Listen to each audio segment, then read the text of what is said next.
tem relacionamentos que nunca deveriam ter começado. Tem.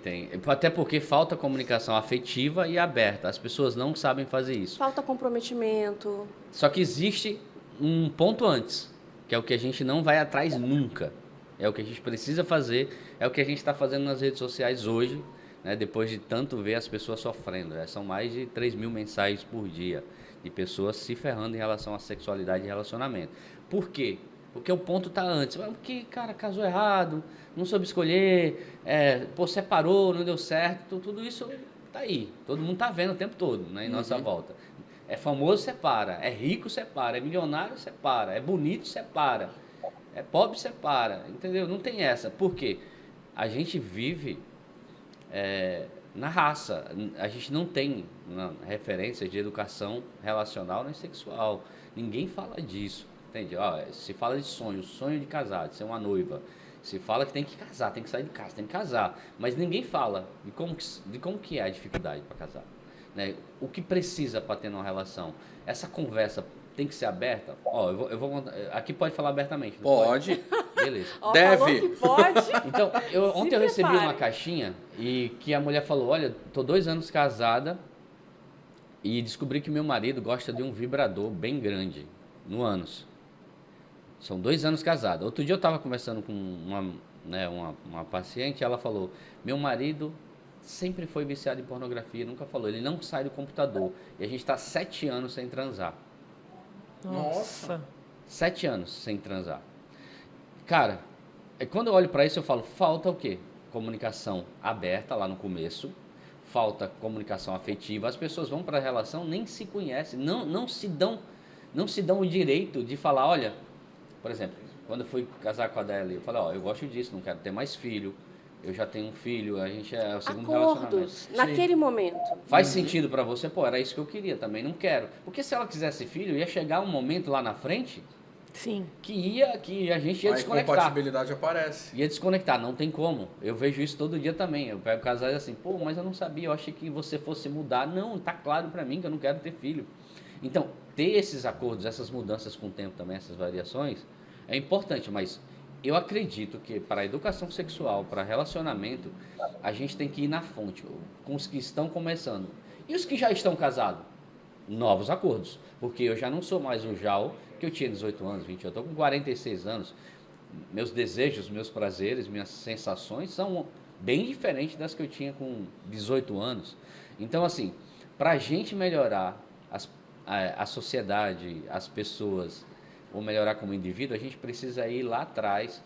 Por exemplo, minha filha está vindo aí, tem 15 anos. Ela me pergunta sobre sexualidade, o que é que eu vou fazer? Não, filha, deixa para lá, não vamos falar disso. Não, vamos falar disso sim. O que é interessante? Como que você vê? O que é para você? O que você sente? Vamos pôr na mesa isso aqui, vamos falar na linguagem dela. Entende? Sim. Porque na internet eu falo uma linguagem bem adulta, né? Uhum. Eu falo com adulto, eu falo com pessoas de 40 a mais. Então, assim, a conversa é aberta e franca. Com a minha filha eu não vou falar assim, mas vou falar com a mesma essência que eu falo para os adultos. Então a gente perde as oportunidades de educar nossos filhos e de educar a sociedade em relação à sexualidade. Todo mundo tem uma sexualidade aflorada, tem pulsão, tem desejo. Mas o que a gente faz? A gente põe embaixo da mesa e não trata como deveria. Então eu acho que a grande questão que todo mundo se lasca em relação à sexualidade, a sexo, a não ter esse autoconhecimento. Tem mulher que tem vergonha da vulva, né? Muitas. Sim, muitas. Muitas. Né? O homem não sabe direito os pontos de prazer, ele se masturba desde os 11 anos, ali 12 anos, do mesmo jeito, e às vezes gera uma ejaculação precoce por causa do filme, do pornô. Tem uma série de diferenças. A gente fala que o homem, ele foca no orgasmo, a mulher, ela foca no prazer. E isso aí muda. Isso vem muito da completamente falta de educação sexual mesmo, como ele está dizendo, porque tabu, né? existem muitos tabus criados, né? A pessoa não estranha, por exemplo, o muitos marido anos. que gosta do vibrador e essas coisas, todas estão dentro desse O tabu. errado, né? Eu até falei, não sei se você viu a resposta. Sim. O errado não é ele usar. O homem gosta de usar, beleza. A mulher gosta de usar, beleza. Até tem uma loja que quiser comprar na minha loja, é Love, até vendo. Mas o errado não é usar, o errado é Não ter Não dialogado. não ser franco. Imagina pra mulher, cara. Fala, cara, eu não Que gosto. susto. Que susto, cara. Entende? Quem é esse homem? Opa, Ele não- espera aí, ele é nunca a falou pessoa que era com assim, quem eu me entende? casei? Sim. É isso. Complicado isso, né? Então, a gente vê histórias muito emboladas, entendeu? Da mulher que chega e fala: ai, já fiz de tudo, já tentei de tudo com meu marido e ele nunca muda. Aí você começa a dar um pouquinho mais de atenção, você descobre que essa mulher está apaixonada, já está tendo um caso e ela só quer a sua validação para terminar o relacionamento. Então, é muito preocupante, é muito sério, é muita responsabilidade você aconselhar as pessoas. Por isso que a gente fala sobre o relacionamento como um todo, para que vocês pensem a respeito. Não significa que o que serviu para a gente ou o que serviu para fulana vai servir na sua vida. É para você trazer essa reflexão. Não é para você fazer, é para você conversar a respeito. Porque se a gente não conversar com você sobre isso, quem vai conversar? Exato. Então, a gente deixa isso muito claro. E, assim, um apanhado breve, só para o pessoal ter uma compreensão, onde entra a psicanálise nisso? Cara, a psicanálise, ela entra em tudo, né? Assim como o sexo entra em tudo. É muito difícil eu falo, né, de pulsão, de desejo. É um processo tão natural na vida do ser humano, e aí a gente não sabe canalizar. Investigar, pesquisar, entender sobre todo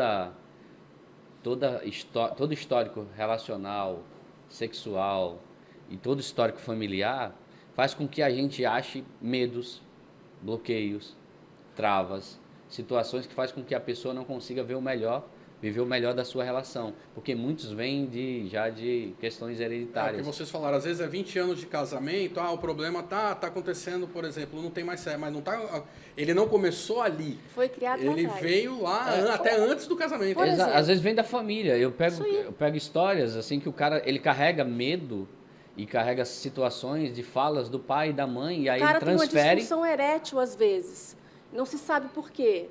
E aí, nessa conversa, ele chega até o tamanho do pênis, a comparação com o irmão irmão que Exato. tem um trabalho melhor que ele. Nossa. Tem muita relação, às vezes, com uma fala do pai, uma fala da mãe, querer honrar. E aí Trauma, né? Um trauma, ele fica preso.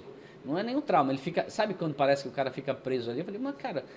Ele começa a falar. Eu falei, cara, você tá preso nessa fala. Fala de novo. Aí eu peço pro cara repetir. Então, é essa questão que faz com que você não avance em relação a isso. Que ele fica preso. Então, a investigação, a psicanálise, ela é só investigar realmente o que está acontecendo. Porque, às vezes, o problema não é aquele. Tá lá atrás. Tá lá. E aí, a gente precisa, né, fazer com que o cara entenda isso. Pô, não vou ficar abraçado com isso. Eu preciso seguir, fluir. E o cara tá preso ali. E muitas vezes não trava a pessoa só na questão sexual, mas um trauma desse muda até a personalidade da pessoa. Não. A autoconfiança, Ansiedade uma série de coisas, né? gigante, exato. Pega um cara que ele perdeu o pai cedo. E aí ele começa a ser o jovenzinho da casa, o homem da Homenzinho casa. da casa. O homem da casa. Aí ele começa a ter uma série de responsabilidades que ele não tem a capacidade de ter. Aí ele fica ansioso, aí ele vira meio que parece o marido da mãe. Aí ele entra numa relação. Aí tudo dele é acelerado, é ansioso, porque ele tem uma carga gigante. Aí ele vai para namorar com a garota, ele é acelerado, ele é cheio de medo. Aí ele fica ansioso, ele goza rápido. Por quê? Porque ele não controla a vida, ele é empurrado pela vida, porque ele é obrigado a ser assim. Então, quando ele entende, pô, essa bucha não é minha. Cara, minha mãe precisa ter o namorado dela, entende? Tem cargas aqui em casa que não é para me carregar. Eu preciso respirar. Se eu começo a respirar na minha vida, eu começo a aprender a respirar na cama. Aí eu já não sou tão precoce, porque eu chego lá com autocontrole, com autoconfiança, com domínio próprio. Agora, o problema é que na vida o cara já está vivendo assim, né? Pelas situações todas, né? Perdas, danos que a vida oferece para mim, para ela, para vocês, para todo mundo. Não tem molezinha para ninguém, não tem para Deia, não tem para Jal, mas a gente precisa tratar, investigar, colocar na mesa, né? Não jogar para debaixo do tapete, como eu falei aqui.